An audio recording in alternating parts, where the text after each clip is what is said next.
এবং তার রাসূল মুহাম্মদ সাল্লাল্লাহু আলাইহি ওয়াসাল্লামের শানে কটূক্তি করবে, সেই ব্যক্তি মুরতাদ হয়ে যাবে, হত্যাযোগ্য অপরাধ করেছে।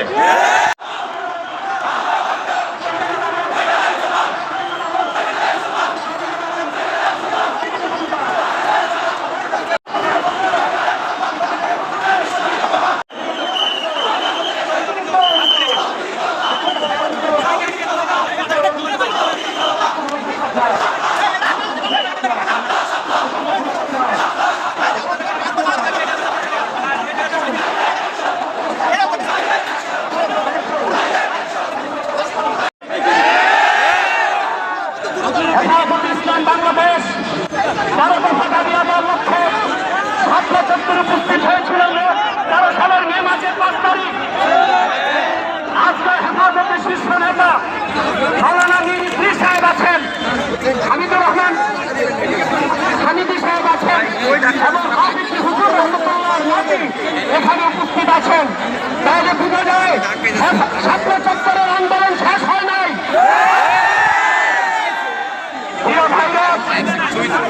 আমি বর্তমান ইন্টারিম গভর্নমেন্টের উদ্দেশ্যে বলছি, 13 সালের 5 মে আমি শাপলা চত্বরে উপস্থিত হয়েছিলাম, সারা নামকরণ করা হয়েছে। দ্বিতীয় কথা হচ্ছে, যে ব্যক্তি আল্লাহ এবং তার রাসূল মুহাম্মদ সাল্লাল্লাহু আলাইহি ওয়াসাল্লামের শানে কটূক্তি করবে, সেই ব্যক্তি মুরতাদ হয়ে যাবে, হত্যাযোগ্য অপরাধ করেছে। এবং 4 মাযহাবের কোন ইমামের মধ্যে কোনো ইখতিলাফ নাই যে এই অপরাধ করলে তার বেঁচে থাকার কোনো অধিকার নাই। তৃতীয় কথা হচ্ছে, যদি কোনো ব্যক্তি হত্যার বদলে হত্যা করে, অর্থাৎ নিরপরাধ ব্যক্তিকে যদি কেউ হত্যা করে, নিরপরাধ ব্যক্তিকে যদি কেউ হত্যা করে, তাহলে তাকে হত্যা করতে হবে। এটা কিসাস।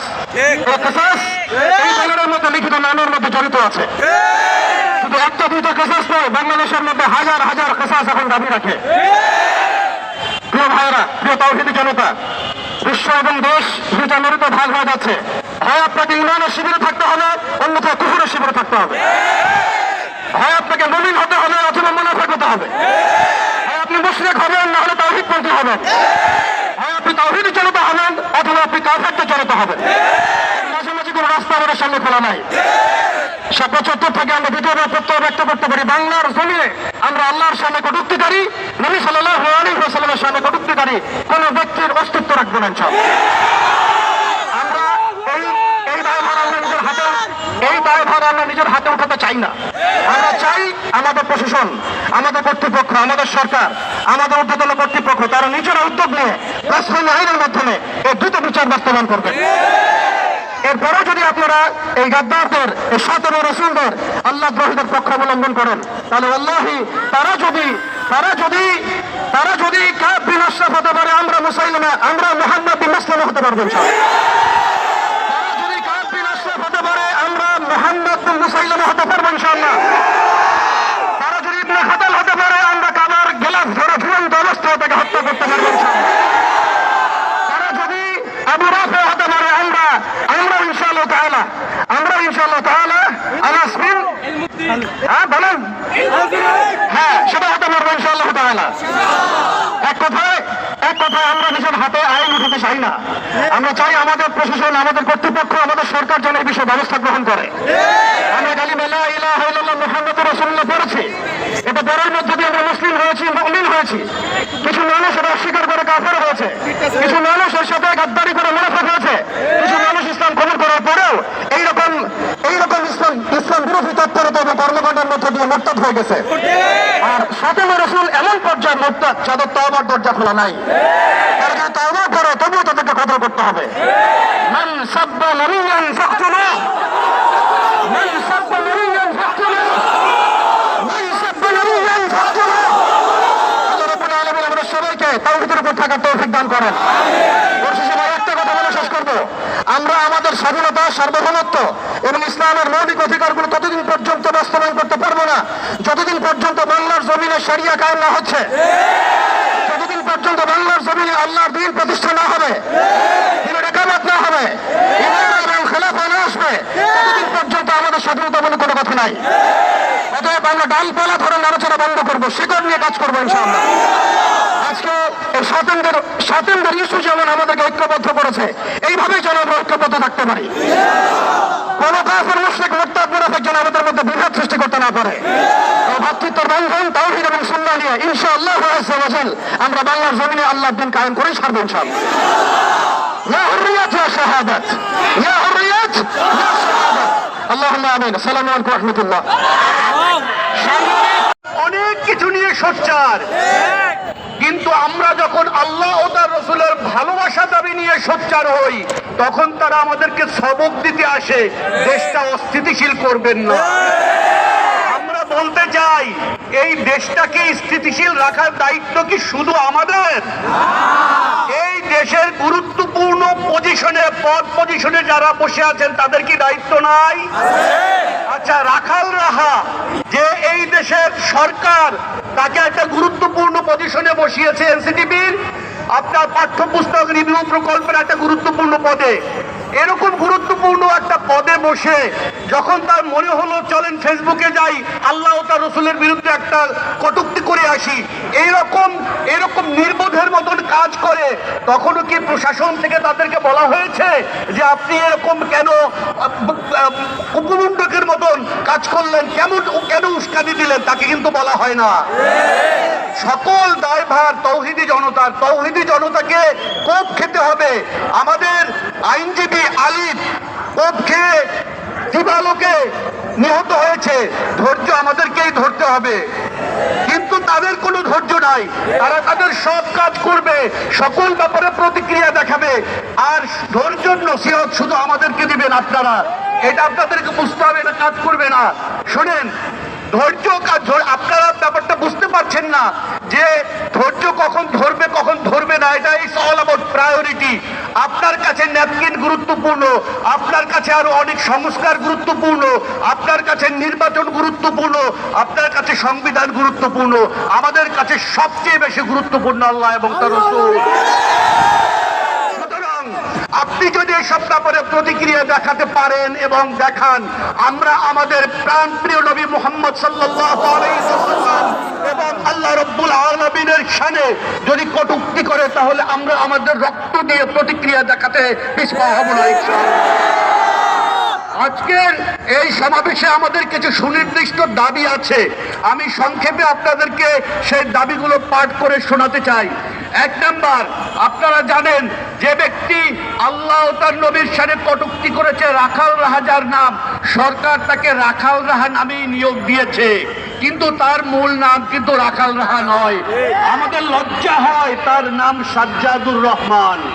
আমাদের প্রথম দাবি এই যে রাখাল রাহাকে দ্রুত গ্রেফতার করতে হবে এবং সোহেল গালিব যে তার কবিতা প্রকাশ করেছে, দেখেন একটা ব্যাপার, সে কিন্তু এই কবিতাটা নতুন লেখে নাই, যে নতুন কবিতা লিখেছি তার মনে অনেক আকুতি এটা প্রকাশ করি, এই কবিতা কিন্তু তার পুরনো, কিন্তু সেই কবিতা এখন কেন পাবলিশ করলো ফেসবুকে? এর উদ্দেশ্য হলো আপনাদেরকে উস্কানি দেওয়া। সরকার যদি মনে করে যে দেশকে স্থিতিশীল রাখবে তাহলে প্রথম পর্যায়ে যারা উস্কানি দিল, তৌহিদি জনতাকে যারা উস্কানি দিল, তাদের শাস্তির ব্যবস্থা করতে হবে। 2 নাম্বার, ধর্মীয় অবমাননা, উস্কানিমূলক প্রচার রোধে বিশ্বব্যাপী বিদ্যমান আইন ও আন্তর্জাতিক দৃষ্টান্ত পর্যালোচনা করে বাংলাদেশের দৃঢ় ও কার্যকর ব্লাসফেমি আইন প্রণয়ন করতে হবে। মাধ্যমে ধর্মীয় অবমাননার সকল ধরনের অপরাধের জন্য দৃষ্টান্তমূলক শাস্তি নিশ্চিত করতে হবে।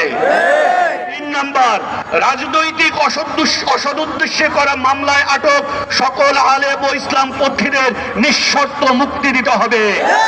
বিশেষ করে গুম ও নির্যাতনের পর জোরপূর্বক অনেক মানুষের কাছ থেকে হত্যার ভয় দেখিয়ে, তাদের পরিবারের উপরে নির্যাতনের ভয় দেখিয়ে 164 ধারায় জবানবন্দি নেওয়া হয়েছে।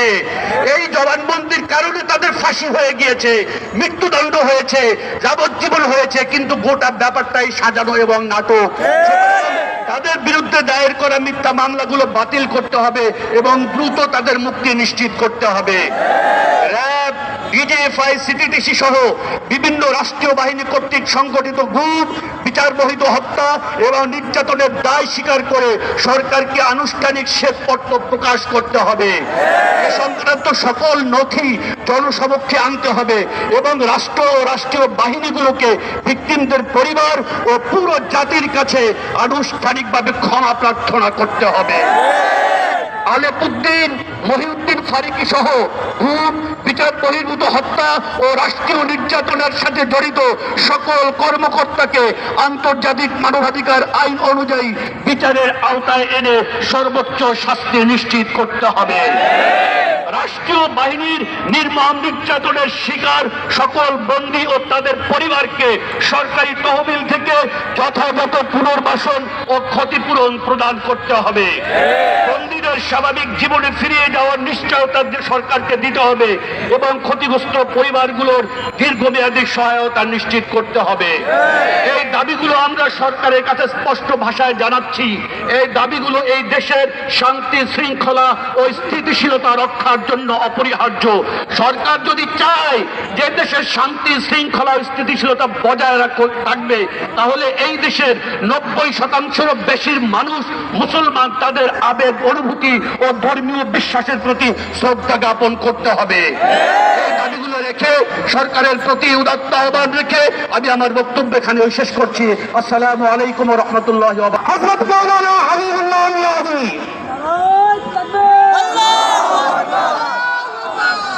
السلام عليكم ورحمة الله وبركاته نحمده ونصلي على رسوله الكريم أما بعد সংগ্রামী তৌহিদ জনতা, মনে করেছিলাম নাস্তিক সরকারকে বিতাড়িত করার সাথে সাথে এদেশ থেকে সমস্ত নাস্তিক বিতাড়িত হয়েছে, কিন্তু অত্যন্ত দুঃখের সাথে বলতে হয় এখনো এই সরকারের মধ্যে, বর্তমান অন্তর্বর্তী সরকারের মাঝে ঘাপটি মেরে বসে আছে পূর্বের নাস্তিক সরকারের অনুসারীরা।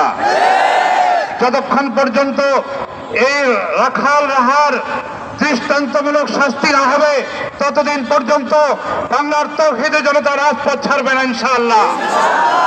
আমরা বলতে চাই স্পষ্ট ভাষায়, এই যে দেখেন শাপলা চত্বর, বহু বছর পর, 12 বছর পর এই শাপলা চত্বর আসার তৌফিক হয়েছে। এই শাপলা চত্বরের সমস্ত ইট বালু পাথর সাক্ষী।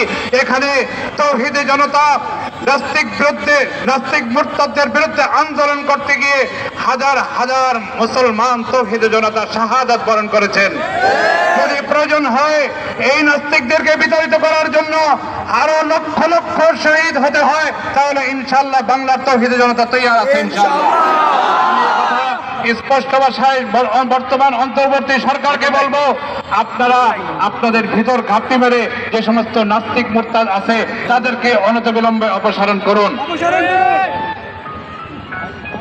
সংগ্রামী তৌহিদ জনতা, আমরা জানি আমাদের দেশ থেকে একটি কুকুর পালিয়ে দিল্লিতে চলে গেছে, কিন্তু সেই কুকুর তার লেজ এখনো ঢাকায় নড়তেছে। আমরা সেই লেজের শিকড় সূত্র উপরে বলবো। আমাদেরকে উস্কানি দিতে চাচ্ছে, তারা চাচ্ছে এখানে কিছু বিশৃঙ্খলা হবে, আবার তারা জঙ্গিবাদের মাধ্যমে আগ্রাসন চালাবে। হে আমার ভাই, আমরা বিচক্ষণ। এই নাসিরা, সংগ্রামী সাথী বন্ধুগণ, আজকে আমি এখানে দাঁড়িয়ে অত্যন্ত আবেগ আপ্লুত। জনাব বাবুল রহমতুল্লাহ আলাইহির সাথে, জনাব বাবুলের সাথে 5 মে সন্ধ্যার পরে এখানে উঠেছিলাম মঞ্চে, আর হঠাৎ নিয়ে এখান থেকে নেমেছি। এই সপ্তাহ শত শত শহীদের রক্ত রঞ্জিত। আমি বলতে চাই, শহীদों के लहू से जो जमी सैराब होती है, शहीदों के लहू से जो जमी सैराब होती है, बड़े बखेत होते हैं, बड़े शादाब होती है। इंशाअल्लाह এই জমিনে শহীদের রক্ত পড়েছে, এই দেশে এই জমিনে ইসলাম কায়েম হবে। অতএব কথা না বাড়িয়ে বর্তমান সরকার প্রশাসনকে বলতে চাই, এদেশের সংখ্যাগরিষ্ঠ মানুষের ধর্ম চিন্তা চেতনা এবং আদর্শকে ধারণ করে এদেশের সংখ্যাগরিষ্ঠ মানুষের জন্য আইন পাশ করুন, অন্যথায় আপনাদের শান্ত হবে না। ব্লগারদের হত্যার দায় দিয়ে নিরীহ আমাদের ছাত্র ভাই আলেমদেরকে যে মিথ্যা মামলা দিয়ে কারাগারে রাখছে, তারা কবে বের হবে? আইন উপদেষ্টা আসিফ নজরুল আপনাকে বলতে হবে, ফারাবী সহ যারা কারাগারে আছে তাদের মুক্তি চায়। নির্বাচন হতে দেওয়া হবে না।